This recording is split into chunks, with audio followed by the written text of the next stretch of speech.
Previously on Sailing Adrift, we made it to Eureka, California, and then, due to some unfortunate weather, we got stuck. But I guess this is why we're not out in the ocean right now. I guess this is why we're stuck in Eureka. This place is windy and cold, and I hate it.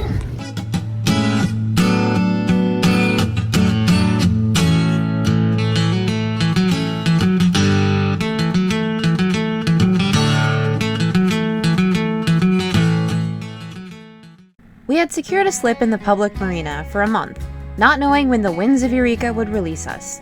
Staying in one place for a while did have one major perk, and that was allowing us to get some projects done. What are you working on? I got us a new sea strainer. When we came down from Crescent City to here in Eureka, the bilge pump kept going off. Yeah. And I think we have some footage of it like beeping really obnoxiously while we're going, and we just had to live with it.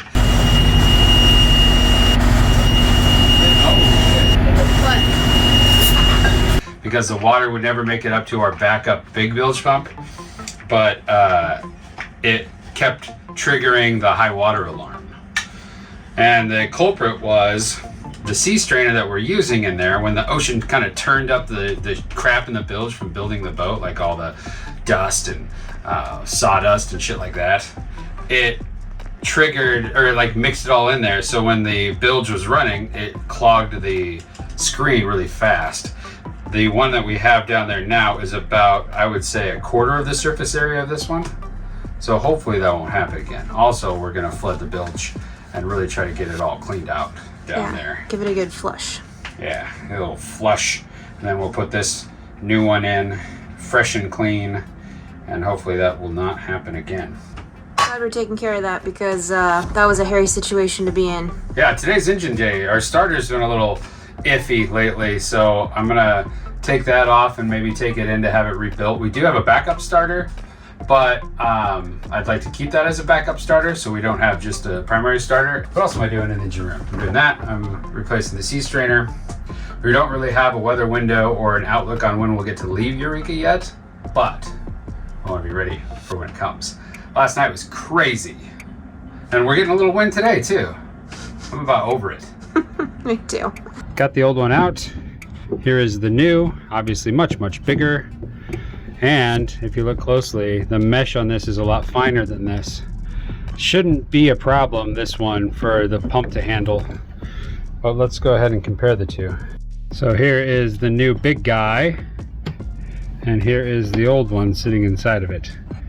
So we should get a hell of a lot more surface area, plus less fine nuisance blockage. So this should work great comparatively. These lovely noises is what we were dealing with in the middle of the ocean coming down from Crescent City. And we couldn't turn it off.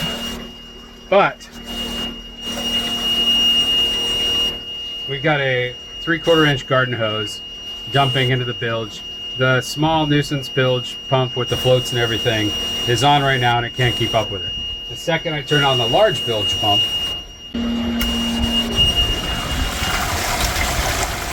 it dumps out so much water so fast it turns off in about 3 seconds, which is its job. So I'm glad to see that it's working. We're basically giving this whole thing a big flush, and then we're gonna suck out any errant water and make sure it's nice and clean down there, as clean as it can get. Definitely has some gunk in there, but it's still flowing strong. Now that the new strainer is in, time for the next project. Taking the starter off the motor in because it's given us a little bit of trouble since Crescent City. I'm gonna have a fellow look at it. Turns out there's absolutely nothing wrong with our starter, which is moderately annoying because now we still don't know what the problem with our engine is, so we had someone come out and take a look. This is Daryl. Hello. Hey, come on in. Alrighty. Yeah, go ahead and hook it back up, and then we'll check the battery banks, and we'll check the voltages. After Chris hooked everything back up, Daryl helped test everything. Now it was time for the engine. All right, well, mind if I fire it up and let you listen to it now real quick? Yeah, okay.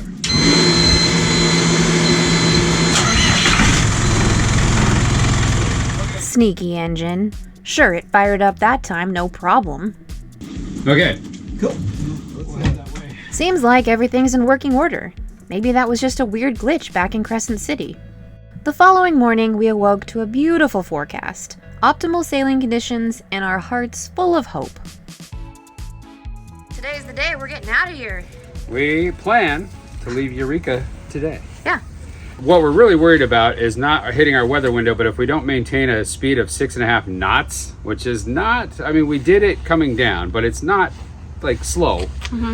If we don't maintain that speed, then we're going to end up coming into Monterey in the dark, and I don't really want to do that after our experience out here. You don't want to do that again? Well, it shouldn't be near as bad, but Yeah. our experience out here, the crab pots, that's Yeah, the real for thing sure. that scares me. If they weren't a thing, I wouldn't worry about it.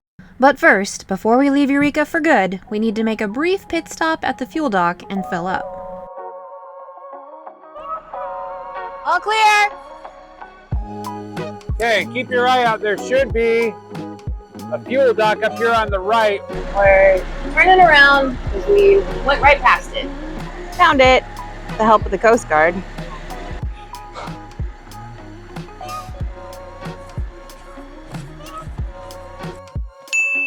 See this boat? Yeah, we've got a good story about this boat. Minor casualties today. Yeah. Bumped the sailboat, and we're still not used to looking up. Kelly was back here, and she's like, "Oh, we're clear. The boat's not going to hit." And then the sticky out stuff above, we're not used to it. We're not. So it knocked the outboard sideways and broke a bracket. Got to figure out how we're going to secure that for our passage.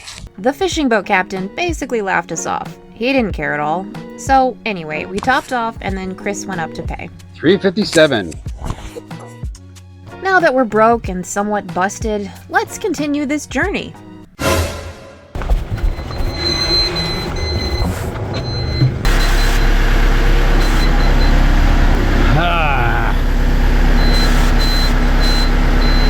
Oh my gosh! Thank you guys! Oh, thank you guys. You're lifesavers. We pulled away from the fuel dock and immediately lost our steering. Fortunately, some fishermen came to our rescue. But seriously, what the fuck? Well, there's your problem right there. What the hell happened? How did that happen? What came out? Couldn't have come unscrewed. That whole thing is pretty loose. Kelly, I figured out what happened. Everything looks great except for this. Somehow the piston came out of its connection. Hello, Kelly. Hi, Chris. Do you have any idea what's going on other than the fact that we can't leave? Yeah. Tell us the story. Well, we tried to leave. We made it to the fuel dock, which wasn't a success, but we made it. We got fuel. Then we headed out and immediately lost steering. So then we were like, just adrift in the channel here of Humboldt Bay in Eureka, California. And several eyes were watching us, and then we cried for help. And these lovely fisher fellows, actually oyster dredgers, came and helped us out, got us docked. I didn't lock in place a connection, a threaded connection, and it just slowly unscrewed itself. Yeah, maybe it just vibrated off, I don't know. But got that fixed. And then, turns out, our alternator is fried from something that happened yesterday. There was a little spark down in the engine room. Basically, here's the story as I understand it. You were there. I was there. Well, we had this issue where the engine wouldn't turn over, and it would just kind of clunk. And so we talked to a couple people. They both said it was the starter. So they recommended I take the starter out and take it over to a place to have it tested. I did so, but when I did that, I thought I disconnected the DC hot, but the combiner was on because the shore power was plugged in, so it bypassed anyway, there was still a hot line that I didn't realize, and it bumped the starter on the way out, made a big spark. We didn't think any of it. I took it over to the guy. He said the starter's fine. We came back, we put it in, had Daryl, the mechanic, come out and kind of like test everything for us. He says it's working great. He doesn't know why it wasn't starting, and it then started firing up right away. He said maybe there was just a little bit of debris in there that the tester knocked loose or cleaned it, or maybe it was just slightly misaligned and we fixed that when we put it back in. I don't know.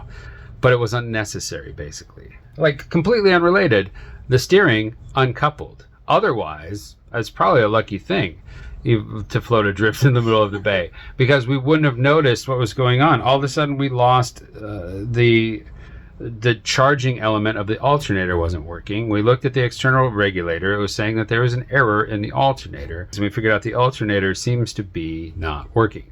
So we took it back to the guy that we took the starter to. This could all be a conspiracy. So, big bummer. We're stuck on a dock. Someone's going to tow us back to the marina we're just in. Luckily, we paid for a whole month there. Yeah, that's so fun. we don't have to pay back extra there. But, barf, man, this sucks. Chris then proceeded to spend the next few hours on his belly fixing our steering issue. Then we decided to see if we could fire up the engine using our battery bank. And guess what? Okay, we got the engine started. No wooing, let's just get there. Well, somewhat happy to report, we made it back to our slip in the Eureka Public Marina. I'm pretty sure that when I made it spark, I blew this fuse, and that's what's causing all of our problems. Let me explain. This is the fuse that protects the battery bank from voltage spikes, like big problems, like, what is it? Shorts in the system. And I thought that this was kind of a slow fuse, but when I read it, it says fast acting class T fuse, which means that it doesn't take much fast current for this to blow. And the problem with this thing is, on both sides of it, if you have any source of energy, you won't tell that this is blown, because you'll get 12 volts or like 13 volts on this side from the batteries and 13 volts on this side from like the solar panels and the battery chargers and stuff like that. So we started, here's how it all went. And I'll leave it up, I'll try to be brief. Are you ready? I'm ready. The alternator didn't work because the alternator regulator was saying there's an error. I didn't figure out what the error was. Apparently I could have just sat there and watched it and it would have blinked to code at me to tell me what the problem was. But it was not working. So then Daryl, the mechanic guy, recommended getting this tested. And then we're gonna like worry about this to be replaced. So I called the manufacturer of our alternator and he's like, dude, you have a 12 volt alternator. It should not have trouble with that type of event. Check your external regulator. So I called the external regulator guy and he's like, well, if you're getting lights and error codes, it's probably fine. It's probably something to do with some other part of the system. So we got the boat back here and plugged into shore power, and we didn't really experience any symptoms all of yesterday. This afternoon, I noticed that our battery bank was charged to 97%, so it had dropped 3% while being plugged into shore power the whole time. I'm like, why would that drop power? So I decided I was going to leave the shore power off overnight, let the system draw on the battery bank, and I did this afternoon at like 2 o'clock, turned it off. And I let it draw on the battery bank overnight, and then we'll plug it back in and see if it charges all the way back to 100%. I thought maybe there was a little like glitch in the monitoring system. Meanwhile, we had enough solar, the boat was being powered just fine. But as it kind of turned to evening, we started getting these weird pulses where the like display on the heater would stop working and the Vesper cortexes would reset, and you'd hear the engine pump, or no, the water pump just kind of like pressurize. And the thing that really threw me off is I was watching TV in the back and the TV kept flickering. That was really annoying. And it just kept happening and happening. I could not figure out what it was. So I came up here and I tore this whole thing apart, and I'm checking voltages with my multimeter and all these different things. And I noticed it went, like when I tested this for, I was going to test it for continuity, it kept testing positive for continuity because it had solar panel voltage coming on this side and battery voltage coming on that side. It wasn't telling me that this wasn't blown until we got like a big cloud cover and a little like squall of rain. And then all of a sudden, this only had 5 volts on this side and 13 on this side. So I pulled the thing off, checked it for continuity, and sure enough, this fucker's dead. Pardon my French. So luckily, I have another one of these. It's in place now, and we fired everything back up, and it seems to be working. Tomorrow we'll put the alternator back in, fire up the engine and make sure that the wake speed is working and the alternator is charging the batteries and everything's clever, and we should be okay. But my God, like, I'm afraid to even say that out loud because this has been such a cluster. And the reason why it's been such a cluster is I didn't have to do any of it. The starter was just fine. The alternator was just fine. I didn't need the mechanic. I didn't need the guy. We spent $700 finding out we shouldn't have messed with it in the first place. So we spent $700 to now have to replace this and hope to God that our system works like it did before all this happened. Sometime later, After an evening of everything kind of being back to normal, my confidence is raising that we found the problem in the boat, which is awesome because, you know, spending money sucks. It really does. And spending money unnecessarily sucks. But what was the worst is that I didn't know if it was fixed and I didn't know what it was going to take to make it fixed. So we found that fuse. We're going to go get a backup because we just used ours up. But the last big test will be hooking up the alternator and hoping that's all back to 100. It just seems like stuff seems to pile on and it kind of drags down your morale. But man, was I in a good mood last night once we figured out that fuse was fixed. the next day, All right, everything is reinstalled. The new fuse is in. I need you to cross everything you got because I'm pretty nervous. You ready? ready.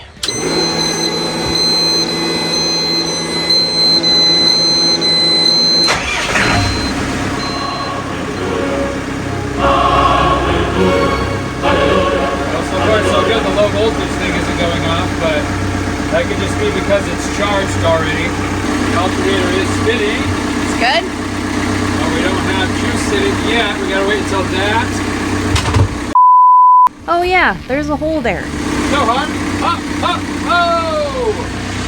Okay, back up a little bit. We have one more test. We have alternator juice! Woo! The wake speed is working.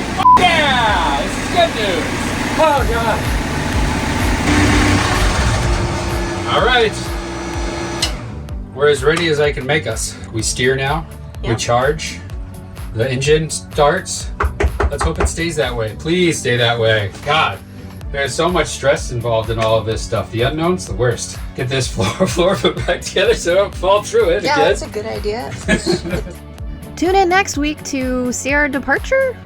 Please cross your fingers. We need all the luck we can get. So we're just doing a little spin stee here. Should be pretty easy. Famous last words. Are you turning into a crazy? A little bit. Got to fuel up, Kelly, because you don't want to leave on an empty stomach. That's how you get seasick. Yeah, when I barf, I want there to be substance. Makes sense. I'm getting distracted because there's a yacht leaving, and I think that might be, is that Octopussy out of Hillsboro, Oregon? I think it is. That's the fastest boat in the world. Kind of. It's the fastest yacht built at the time. Octopussy, what a name. That guy either loves James Bond or has 8 kitty cats. Hopefully we get it all ironed out and this will just be a funny anecdote. Our little story about Eureka.